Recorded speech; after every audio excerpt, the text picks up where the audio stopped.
Oh my God, what happened? Oil! Oil! What? Oil? Oil! Oh, oil. Well, good thing I always walk around with a bottle of synovial fluid.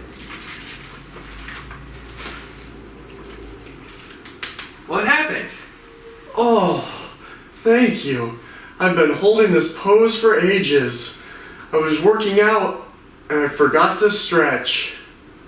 Everybody knows you have to stretch after you work out. Come on, what were you thinking? Oh, thank you. Oh! Alright, let's get these joints oiled here for you. Okay. Alright, give that a try. Oh, thank you. That's so much better. I'll make sure to stretch next time. Yeah, You have of course. You don't know where I could find a heart, could I? Actually, yeah. I usually walk around with an extra. Oh, thank you again. Alright, take care. Remember to stretch next time.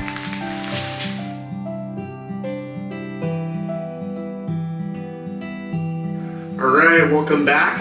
I'm Mikey, I'm Nate. and we're going to help you Improve your balance. Alright, so we're going through the Harvard Medical School Guide to Better Balance.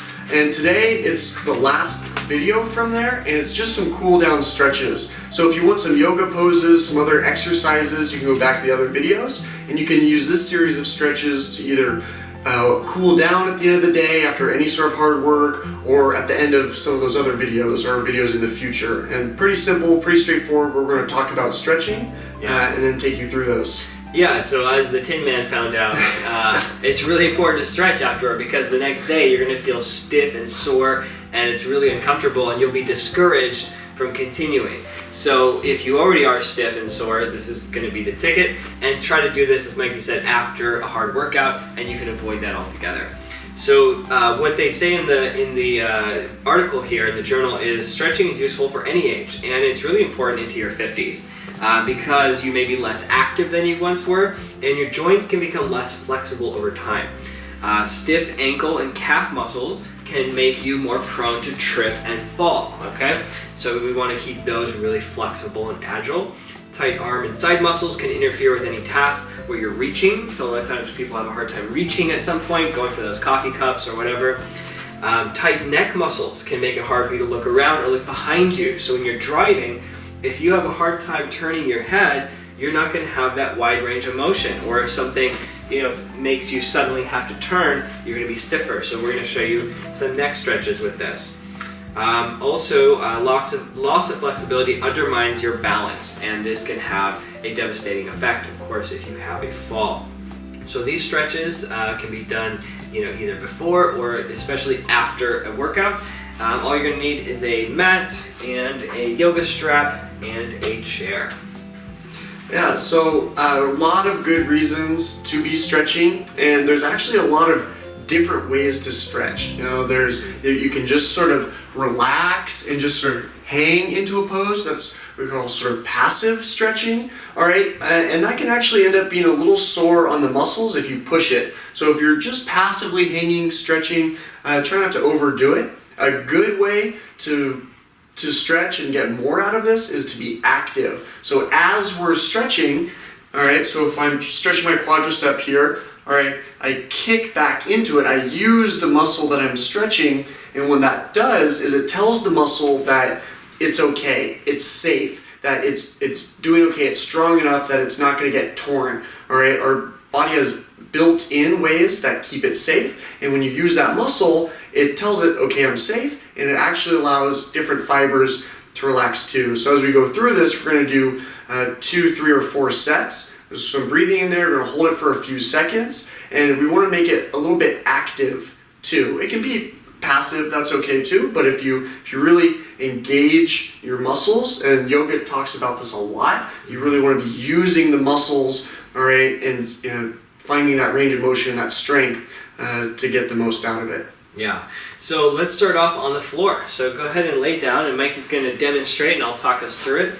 So you can lay down on your back, and the first one is simply called knees to chest. So pretty self-explanatory. So bring your knees to your chest and hug your legs close with your arms. All right? So this is a stretch for your back and your hips. And if it's hard to reach, if you've got a bit of a belly there and it's hard to grab your legs, you could also hold behind the thighs or behind the legs also. Okay, so if that's easier to reach, that works too. And just breathe into it on your exhale. You can pull a little closer and give your back a nice long stretch. Slow breathing can be really helpful because when you exhale a little bit longer than your inhale, your nervous system will start to relax. So notice if you can inhale kind of a 1 to 2 ratio or something like that, 1 to 1.5. So you inhale and exhale twice as long or 1.5 times as long. Now you can also do little rolls here. You can kind of rock up and down a little bit, massaging a little bit side to side can be really nice, and massaging the hips and the lower back. Good. All right. So now from here, put one foot down and then cross the ankle over the other foot. So it's like a floor pretzel. All right. So from here, now you can take one hand and thread it through the middle. Okay, can you see that? And then the other hand comes around the outside and you can lace behind the thigh. Or if you're able to reach comfortably, you can hold on the outside of the shin. And that's just a little bit more intense version. That may be too difficult. So find the right angle. So start really gentle here, and then we can start to make it more intense by bringing the knee closer to the chest, spreading the toes, and pulling that toe back towards the shin. So if you're pointed and pulling it back towards the shin, that's how we make this this stretch active for the glutes in the back. Yeah, keeping the ankle flex also is supposed to be a little bit safer for your knees. So if you prefer a seated version, if you're just not getting on the floor today, I'll show you here on the chair. So you can do this seated. And this is a really nice one because the foot that's crossed, the right leg in this case, is going to stretch the outside of the piriformis, one of the deep muscles in your butt. And this is often the muscle that constricts and pinches your sciatic nerve, causing sciatica, or also where the phrase pain in the ass came from. Okay, it's a pain that goes down your butt, down your legs. And so if you have sciatica, this can be really nice. And you can even do it just sitting, on an airplane or in a car if you're not driving, and just fold over your leg instead of pulling your leg to you. It has the same effect. So remember, breathing is really the key here. So let your breath slow down and feel the muscles kind of letting go. There's some engagement, as Mikey was saying, some activity, but you're also releasing that kind of habitual tension where you just hold tension without even trying to. So by squeezing and relaxing, you'll start to gain flexibility and relief here. All right, come back down and now switch to the other side. So cross the other leg over. And your knee might feel a little sore there, so just be gentle with this pose. You can come back to it each day instead of trying to get all done right now. Yeah, take your time with these. So cross and then either reach through and hold behind the thigh, or you can reach all the way to your shins. If you're sitting, you can just hold the top foot, lengthen your spine, and just slowly fold forward, stretching the outer hips, piriformis, and kind of deepen your butt there.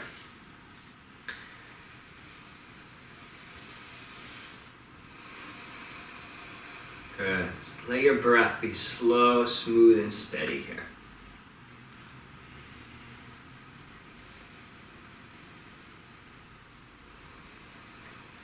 And as long as your knee is comfortable, that bent leg, you can move it back and forth, kind of in and out. And you can massage and open the hip joint too.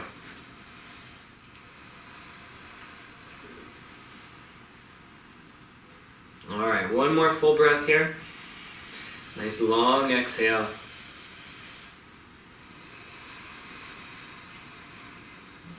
All right, go ahead and release, come back to center, and just move, rotate, make sure your knees are comfortable. Good.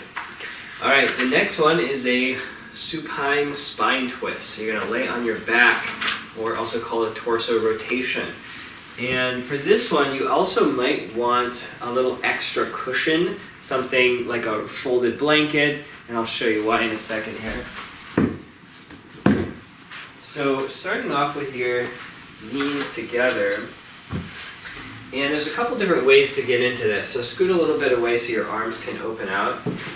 Yeah, so make sure you have enough space. All right, so I like to do this, it's a little bit safer on your lower back if you do this with the sunrise stretch version. So what you'll do is you're going to roll all the way to your side, okay, and your two arms are going to touch, and the knees come up to the hip height or even higher, okay? And so what this does is this protects your lower back from the twist. We're really wanting this twist to happen more in the thoracic, the upper part here. So put your both hands out, and here's where if your head is like kind of falling off, this is where putting a pillow down on your head can be nice, but if it's too high, make sure it's not cranking your neck too high either. All right, and now slowly the top hand just opens up like a sunrise, and the twist begins at the top, and then it goes down. And now it's likely that this arm won't reach the ground all the way, and at this point maybe your head doesn't need the pillow anymore, and you can put it under your arm or under the shoulder. All right, so I don't know if you can see there, but there's a pillow under the arm, and that just allows this front chest area, which often is quite tight, to have a little bit less pressure. So really breathe here. You can adjust the angle of the knees, keeping the knees and ankles together. Good, slow breathing. Now if you feel like you want a little bit more evenness here, you can also put something between the knees and the ankles, just a little pad here, or a bolster, or again, some sort of like body pillow. And sometimes that just keeps the space of your hips and your knees even, and that can sometimes relieve pressure on your SI joints and your lower back. How's that feeling? Ready to go to bed. It's really good in the morning because you have all these props in your bed, you have pillows, it's just, you can hang out here for a while, so either going to sleep or waking up, good to know what you can do to feel better. Yeah, so if you had a tough workout the day before, you wake up and you're the Tin Man and you're super stiff, try this in bed. So when you're ready, take that arm that came over, come back, and now reverse directions and bring everything to the other side and do the same thing. So the knees are going to be up above the hip height, or at least hip height, the two palms together, and then slowly open like the sunrise, like the sun going across the sky. Nice and slow. Good. And this is where also if people have a big back, the head sometimes feels like it's falling off a cliff, and in that case just tuck a pillow under your head so it doesn't angle off like that. I think just try to find a comfortable place. This is one where you can really go slow, all right, and forcing it isn't going to do too much. It's better to just really let your body relax to stretch instead of actively stretch, because it's a lot of the cartilage in your back, which is good to just be gentle with. Yeah, that's exactly right. So more passive on this stretch, and never force it, never crank it. Especially if you have any herniated discs or if you have any osteopenia, osteoporosis, be extra careful with twists. Just use more props and take it a lot slower and don't go as far. All right, but your body can gain resilience if you do this slowly over a long period of time. So inhale slowly and exhale just a little bit longer than the inhale. And feel the parts of your body that are holding on to tension, slowly letting go.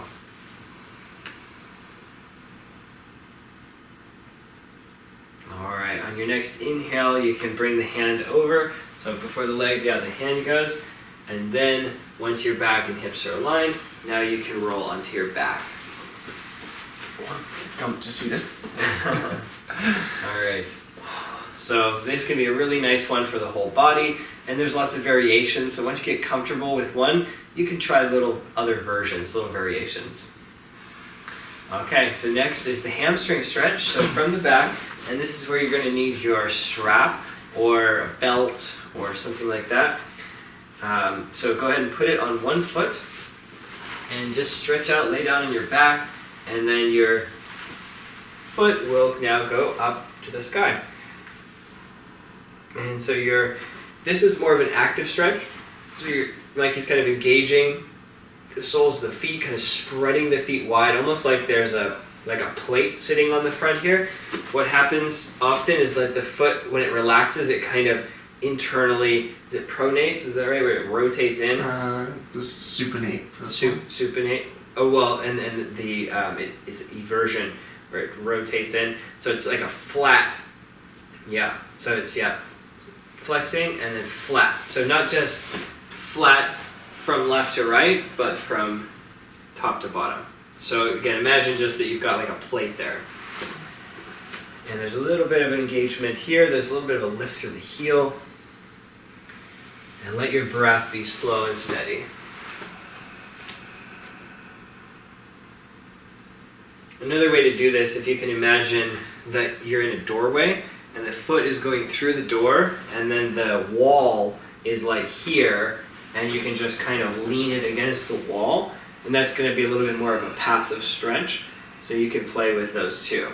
So the strap is going to be more active, and the strap also, you want it to be either the middle of the foot or even on the widest part of the foot here, and that helps with that flattening of your foot that on the outer edges. You don't want it on your toes though, because it'll slip off or it'll crunch your toes. Okay. And so a little trick here, kind of like when we were kicking our foot down on the quadricep, if you push against the strap while you're stretching it for just 1 or 2 seconds and then relax, you can see a little bit of improvement. It's a really nice way to, if you push, a little resistance, and then relax. Yeah. It's kind of a quick way to ratchet up your flexibility in a safe way. You don't want to do it too many times, but notice if you push against it, you get a little resistance, and then relax, does it sort of fall into a more comfortable place because you're stretching different aspects of the muscle fiber there, and so through that process, you can get a full elongation. Yeah, definitely. So now the easy way to switch is to actually take the other foot and put them both into the strap and then take the other one down. And that just saves you a little bit of time there. Sometimes the straps have a buckle on it, so you may want to rotate it if that buckle is digging into your foot. So double check that.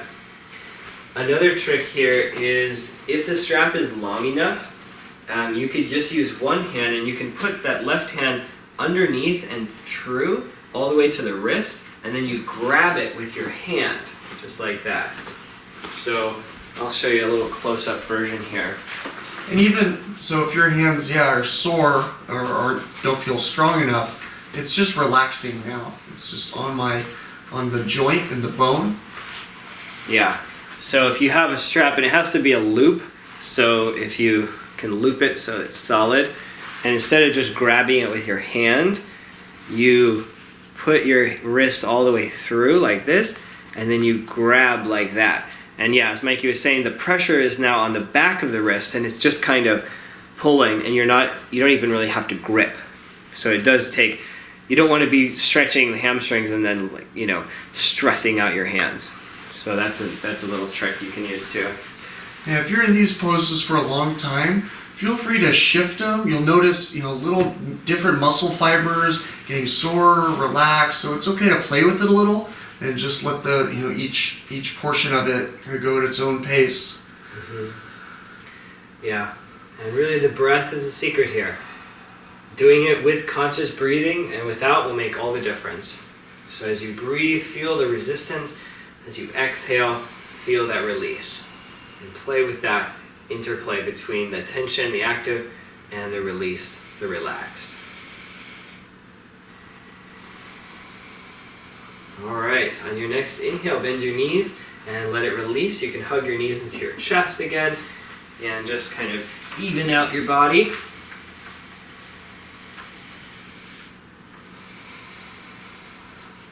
Okay, so we've got 2 more for you. So now roll to your side And this is where it's really good to have an extra cushion for your knee. So maybe a blanket or one of these foam pads can work. Which side should we go to? Just come up to your to kneeling, and you can face me this way. So yeah, again, if you have sore knees, make sure to have a cushion. And you're going to do a kneeling hip flexor stretch. So one leg will step in front, and the other will be back. And here, this can be a little wobbly, so sometimes it's nice to have a chair or something to, have next to you. And a couple things to notice. So if the distance between the knee and the foot is too long, you're going to feel like you're overstretching, and that can be actually harmful for your body. So you want it to be close enough, but not too close. If your heel is too close and the knee is going past your ankle, now you're just stretching the knee, and we're trying to stretch the hip flexors back here. So a good middle ground is the knee above the ankle. So find the stretch in your back hip and then adjust the front foot as needed. Okay? And this is where you can actually be a little active. You can kind of think of your torso lifting up. So you're not just kind of like slumping down into the stretch, but there's a little bit of a lift in your torso. And what happens too is by going taller, you're bringing your feet and your hip together. So you're actually using this hip muscle while you're stretching it. So it's sort of that same effect where you're engaging the muscle that you're stretching as well. Yeah, so it's almost like you're scrunching the mat. So as if his knee and his foot is trying to like squish the mat together. But you don't actually move it, but just like a little bit of isometric pressure, almost like you're pressing two hands together. There's a little bit of pressure, but you're not really going anywhere. And there can be a little bit of rocking front to back here, gently rocking, so a little dynamic. And the last thing to notice is the front knee. You do want to avoid collapsing in or out, so try to keep that front knee true with your ankle. Okay, so let's switch now. So just bring your foot back. That could be a nice little counter stretch here because you're using this muscle as well, right? So if that was getting tired, that's normal. Let's keep going this side. All right, and now same thing other side. And it's really common if one leg is very different than the other. So you might feel a big difference in the flexibility or in the tension of your hips. So think of your torso getting longer, the spine getting longer. If you want a little bit more of a challenge, you can raise your arms up, or even just one arm and have one touching the chair. And that just gives your hip a little bit more space to open into. Find your breath, smooth and steady, the exhale just a little longer than the inhale.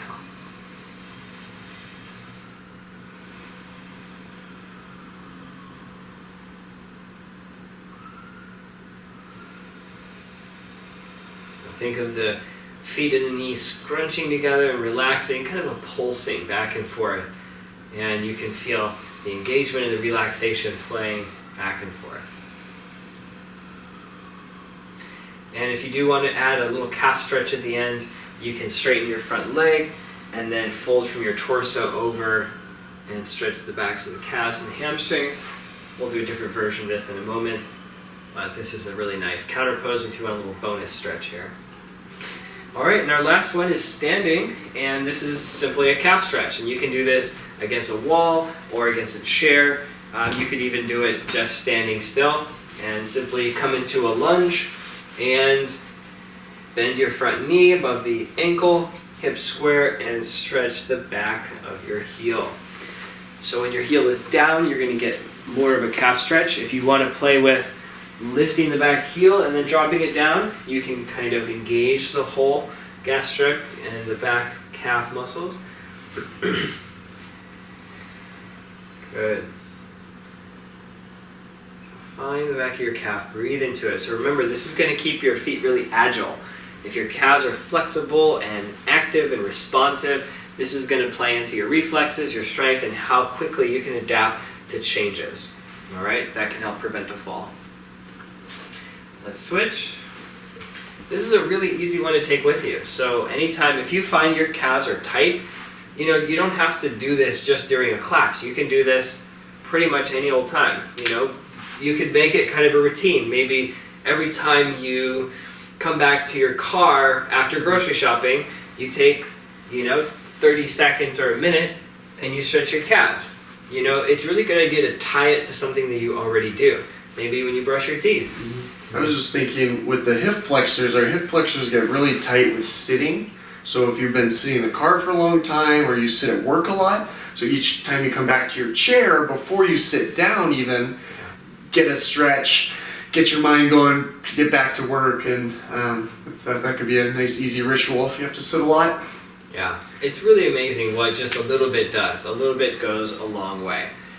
So just like that little bit of oil, in your car engine, or a little bit of oil for the Tin Man, all of a sudden you can become free and you can move again. So if you know any Tin Men or women in your life that could use some stretching, who are complaining about feeling stiff or who are starting to worry about their balance, please share this video with them. And if you are able to do this after your workout, you're going to really feel a whole lot better. So thanks so much for watching. I'm Nate. I'm Mikey. And until next time, stay balanced, my friends.